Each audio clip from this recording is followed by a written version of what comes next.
చెప్తున్నా ఏంటంటే రాజ్యాంగంలో అసలు మొత్తం డాక్టర్ బాబాసాహెబ్ అంబేద్కర్ గారు ప్రపంచ మేధావి అలాంటి మేధావులు ఇంకా పుట్టలేదు పుట్టరా.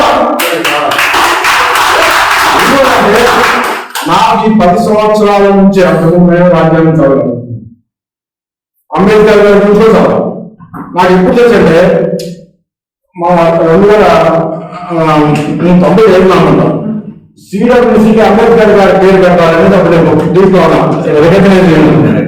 అప్పుడు అంబేద్కర్ గారి నుంచి అప్పుడు నాకు మరి నేను చేశాను నాకు అప్పుడే కొంచెం అంబేద్కర్ జీవితం మొత్తం కూడా అదొకటి నాకు తెలుసు.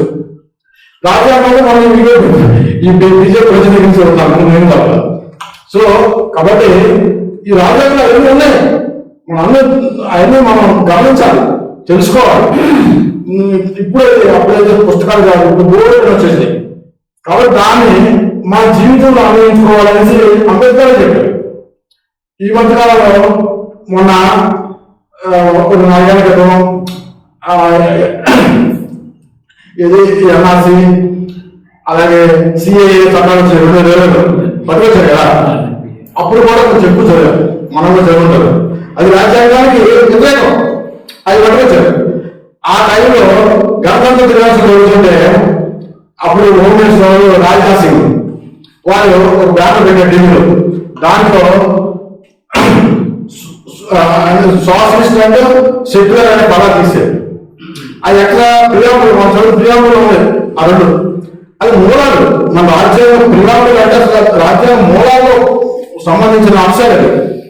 అది ఎందుకు తీశారు ఎందుకు అడిగితే అది 72వ అధ్యాయం రావాల్సింది. అది అప్పుడు అంబేద్కర్ కూడా ఇష్టలేదు. 42వ సంవత్సరాలు వచ్చింది, 1976 42వ సంవత్సరాలు వచ్చింది. అంబేద్కర్ 1949లో రాసినప్పుడు దాంట్లో లేదు, ఆయన కూడా ఇష్టం లేదు.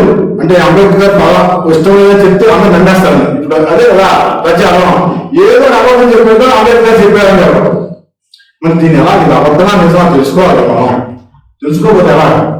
కాబట్టి ఆ రోజు రాజ్నాథ్ సింగ్ గారు చెప్పారు. కానీ దాని ముందే మనకి బొమ్మాయి సుప్రీంకోర్టులో చెప్పింది ఏంటి, ఏదైనా సరే రాజ్యాంగంలో మూల సూత్రాన్ని కదిలించడానికి ఎక్కడ పార్లమెంట్ లో కానీ లేకపోతే సుప్రీంకోర్టు కానీ ఎవరికి కూడా హక్కు లేదు.